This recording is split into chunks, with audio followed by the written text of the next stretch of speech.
నేను కేంద్రం ఏదైతుందో మొక్కజొన్న మీద 10 రూపాయలు ఇస్తాదే. అరవింద్ గారు ఏదైతున్నదో వచ్చి కలెక్టర్ గారితో రివ్యూ చేయి. అసలు ధాన్యం సేకరణ ఏమవుతుంది, ఏంది కథ?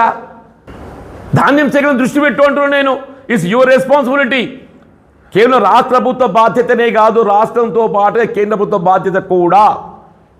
ధాన్యం సేకరణ కానీ, మొక్కజొన్న సేకరణ కానీ, రైతు సమస్యలు ఏవైనా కానీ కేంద్ర ప్రభుత్వ బాధ్యతగా భావించి ఆ సేకరణలో ఏదైతుందో ప్రభుత్వం జిల్లా అధికార యంత్రాంగం నిర్లప్త వీడేటట్టు ఒకసారి రివ్యూ పెట్టుకొని చెయ్యు.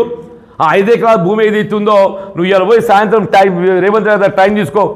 నువ్వు ఒక లోక్సభ ఎంపీవి, నువ్వు కేంద్రీయ విద్యాలయం మంజూరు చేపిస్తే రాష్ట్ర ప్రభుత్వం జిల్లా యంత్రాంగం భూమి ఇయ్యదే.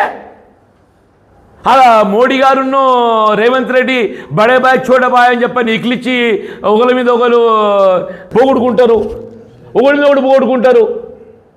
దోలో మిల్కే బాత్ కరింగే అని చెప్పి కామ్ కరింగే అని. అలా మోడీ గారు రేవంత్ రెడ్డి గారు ఏదైతుందో ఇదే అరవింద్ గారి సమక్షంలో అప్పుడు మిల్కే కామ్ కరింగే అని వాళ్ళు అక్కడ సంభాషణ చేస్తుంటే మరి అరవింద్ గారు ఏదైతుందో నువ్వు కూడా ఈ ప్రేమ లేఖలు అయిందే నాకు అర్థం కాదు. నువ్వు మా ఎమ్మెల్యే లెక్కలు ఉన్నట్టున్నావు ప్రేమ లేఖలు. ఆ ప్రేమ లేఖలు పక్కన పెట్టండి. ఆ ప్రేమ లేఖలు మాని ఏదైతుందో బీ కన్స్ట్రక్టివ్.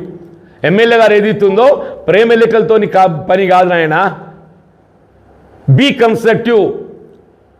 జనం ఏదైతుందో ప్రజలు విజ్ఞులు, జగిత్యాల నియోజకవర్గ ప్రజలు విజ్ఞులు. ఏది ఎందుకు జాప్యం అవుతుందో కూడా గమనిస్తున్నారు. ఇవాళ నీ చిత్తశుద్ధి ఎందుకు కూడా ప్రజలు గమనిస్తున్నారు.